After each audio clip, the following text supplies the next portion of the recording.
Doctor B R. Ambedkar library Mehsana દ્વારા શાળાના વિદ્યાર્થીઓ માટે સામાજિક ચેતના વક્તૃત્વ સ્પર્ધા અંતર્ગત મને બાબા સાહેબ કેમ ખૂબ ગમે વક્તૃત્વ સ્પર્ધાનું આયોજન તારીખ 27/7/2025 ને રવિવારના રોજ બપોરે 2:30 થી 5 કલાકે doctor B R. Ambedkar library Somnath road Mehsana ખાતે કરવામાં આવ્યું હતું।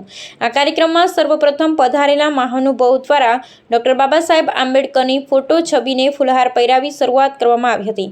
કાર્યક્રમની પ્રેરણા અને આયોજન ડોક્ટર કીર્તિકુમાર મફતલાલ જાદવ દ્વારા તેમના પિતા શ્રી મફતલાલ કાળીદાસ જાદવની સ્મૃતિમાં કરવામાં આવ્યું। સ્પર્ધાના નિર્ણાયકોમાં પ્રોફેસર હારૂનભાઈ મંસૂરી, જેઓએ બાબા સાહેબ ઉપર પીએચડી કરેલ છે, તેમની સાથે શ્રી વિનોદભાઈ અઠિયોલ, પ્રાચાર્ય મહેસાણા શિક્ષકોની તાલીમ શાળા, અને શ્રી પૂનમભાઈ બોદલા, નિવૃત્ત આચાર્યશ્રીએ સેવા આપી હતી।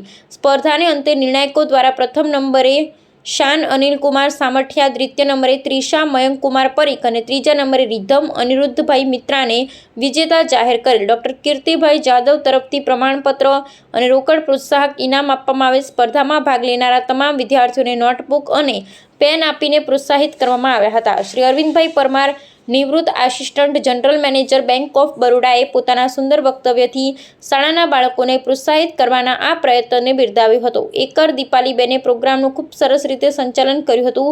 સમાજે બાળકોને યુવાનોમાં રહેલી પ્રતિભાને શોધીને પ્રોત્સાહિત કરવા જોઈએ એવી સૌની લાગણી રહી હતી। લાઇબ્રેરી સમર્પિત વિદ્યાર્થી ભાઈઓ બહેનો શ્રી નિકુલભાઈ સોલંકી, શ્રી વિશાલભાઈ કાપડિયા, શ્રી જીગરભાઈ ચાવડા, શ્રી સ્મિતભાઈ વણિક, શ્રી જયમીનભાઈ સોલંકી, શ્રી લવકુમાર ખાંડવી, નિર્મલકુમાર કાપડિયા, કાજલબેન રાઠોડ, સુહાનીબેન તથા અન્ય વિદ્યાર્થી ભાઈઓ બહેનોએ સહયોગ આપી કાર્યક્રમને સફળ બનાવ્યો હતો। આંબેડકર લાઇબ્રેરી અને ડોક્ટર કીર્તિભાઈ વક્તૃત્વ સ્પર્ધામાં ભાગ લેનારા તમામ વિદ્યાર્થીઓ તથા તેમના વાલીઓનો ખૂબ ખૂબ આભાર માને છે કે જેઓએ બાબા સાહેબના વિચારોના પ્રચાર પ્રસારમાં મહત્વનો ભાગ ભજવ્યો છે। રિપોર્ટર શ્રી ભીખાભાઈએ મકવાણા, નંદાસણ, તાલુકો કડી।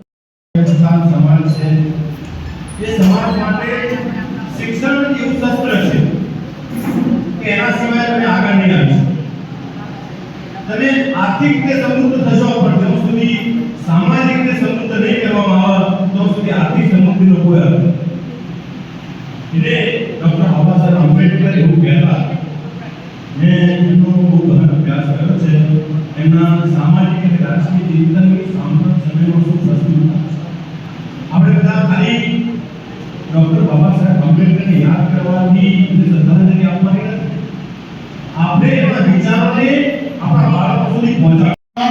હવે બાબા સાહેબના જીવનમાંથી પ્રેરણા મળીને આને એક સારું વાત છે કે આજે આપણે બાબા સાહેબને કેમ યાદ કરીએ? કારણ કે બાબા સાહેબે વિકાસના બાબા સાહેબે સમગ્ર દેશ અને દુનિયા માટે કામ કર્યું અને બાબા સાહેબ પણ આ બધું એટલે કારણ એજ્યુકેશનના શિક્ષણના કારણે બાબા સાહેબે શિક્ષણ લીધું, એ શિક્ષણના કારણે તે સમગ્ર દુનિયામાં આગળ આવ્યા। એટલે મારે બાળકોને ખાસ કે તમે ભણો, તમે તમારા અભ્યાસમાં ધ્યાન આપો, તમે તમારું ગુણ નક્કી કરો અને એ ગુણ માટે મહેનત તૈયાર કરો, તો આજે આ જે આપણી સ્પર્ધાનો હેતુ એ જ હતો કે આપણે બાબા સાહેબના જીવનમાંથી પ્રેરણા લઈએ અને એ પ્રેરણા થકી આપણું જીવન આગળ વધારીએ। બાકી આ સ્પર્ધાનું નથી, સ્પર્ધાથી આપણે જે બની જતા નથી, પણ સ્પર્ધામાંથી એ બેનિફિટ જાતે રહો अपना परफॉर्मर करेंगे तो नवाब ने का सेवन છે કે વિદ્યાર્થીઓને સદવાચન કરते हो बाबा साहेब ने એ વિવેકાનંદ, ગાંધી ઘણા બધા ચરિત્રો છે કે આપણા લીડરશિપ કરી ગયા છે, આપણે જે આઝાદી બની છે। બાબા સાહેબ આપણે એટલા માટે યાદ કરવા કે આપણે વિરોધ પણ કરીએ છીએ અને આપણી જે હસ્તી નિર્માણ થઈ છે એટલે આપણે એમને યાદ કરવા જોઈએ। પણ આપણે જ્યારે પરફોર્મ કરો છો ત્યારે છોકરા છોકરી અહીંયા તો બોલો છો ત્યારે તમારે જે આઈ કોન્ટેક્ટ છે એ આઈ કોન્ટેક્ટ તમારા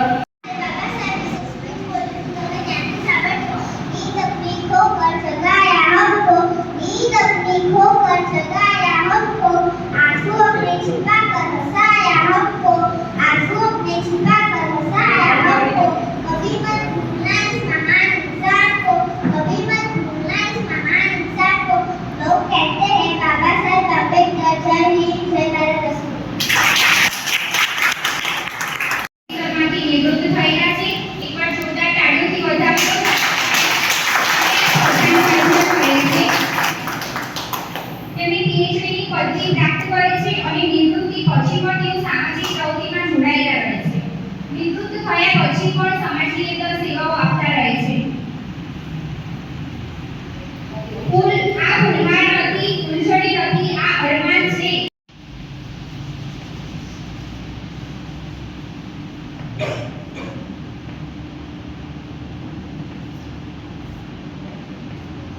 जय भीम।